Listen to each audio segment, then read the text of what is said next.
In 1968, weeks before graduation, students at Columbia University decided to take over Hamilton Hall, furious over America's involvement in the Vietnam War and the school's plans to build a segregated gym in nearby Morningside Park.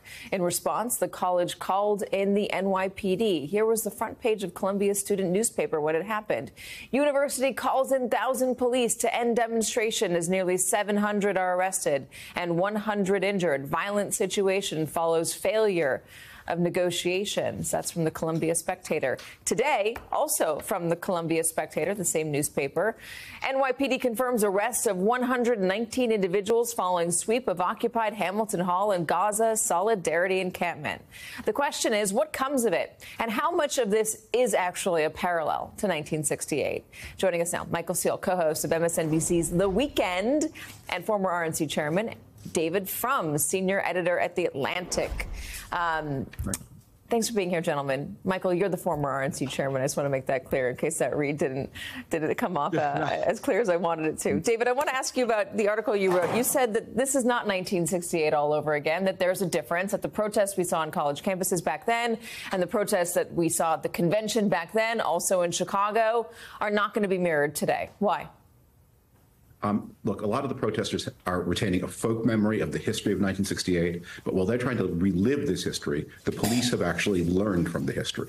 In 1968, security at the Democratic Convention was done by the Chicago police force, which was not sufficiently numerous, not well-trained, not professional, very emotional, full of political drive. Since the 1990s, political conventions have been overseen by the Secret Service. They're national security special events, and the Secret Service, although it doesn't operationally do the security, it can call on all kinds of resources from the city where the convention happens, from the state, and from across the country, from the National Guard, from the Department of Defense, from the Coast Guard if the city's on the water. It is going to be very difficult to breach a perimeter. I was at the Republican convention in 2004. 1,800 people were arrested because of anti-Iraq war protests. They weren't able to disrupt the convention at all because the perimeters are strong and because police have clear rules about what is legal and what is not. If you want to disrupt a convention, you're going to need a lot of bodies ready to do a lot of violence and suffer a lot of jail time. And these banana allergy protesters on college campuses don't have that kind of commitment, and they don't have those kinds of numbers. What about just the images that we're seeing out of the campuses and the images we could see out of the convention? I mean, politically speaking, the Republicans are already trying to use them to their advantage, saying the Democrats are lawless. Look what's happening among the Democratic ranks. They're allowing anti-Semitism, et cetera. Do you see that as being a problem for Democrats, a benefit for Republicans, or is this a lot of noise without a lot of consequence? It could be a problem if it's not handled right. Democrats, President Biden, need to think very hard about why these events are potentially politically damaging. No one out there thinks that President Biden himself has any sympathy for flag burning or violence or disorder. But they have two questions about the parties. Are the Republicans too beholden to the rich to defend the ordinary person? And are Democrats too weak and too beholden to the forces of lawlessness in society to stand up for the ordinary person? It's very important that any president, any leader, but especially Democrat, show strength in the face of disorder.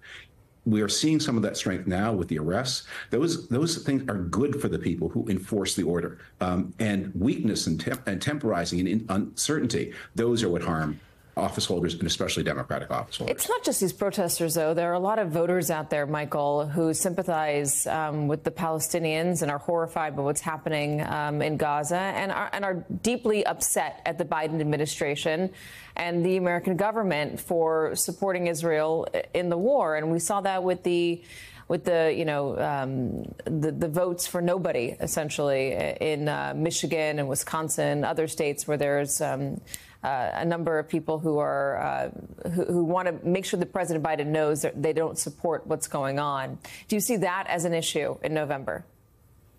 I see that as you aptly put it, as a notice to the president that I'm concerned. So I'm going to go into the ballot box during this primary, and I'm going to vote for other. I'm going to vote for nobody, to send the message that I need you to pay attention to this because I'm concerned. Very much to David's point, on both the points he made, it is important to note that this is not 1968. The American people's attitude has changed around social engagement, political engagement, and certainly this type of engagement, protest engagement, than we saw 50 years ago, 60 years ago. It's just not the same. And so it lands differently. I talked to a number of people over the last few weeks about how this is playing out for them, and their attitude is like, we know what the issue was. Why is everybody screaming? The administration is either trying to do something or the administration isn't going to do something. And their attitude, Katie, was like, I'll express how I think about this in November. So very much to David's second point, the administration needs to be aware of why people feel this way, and then begin to fill in for them any gaps of information they may have. For example, what the Secretary of State is doing currently in the Middle East. A lot of people don't know he's there. Why? Because they're watching trash cans burn and people throwing things at each other.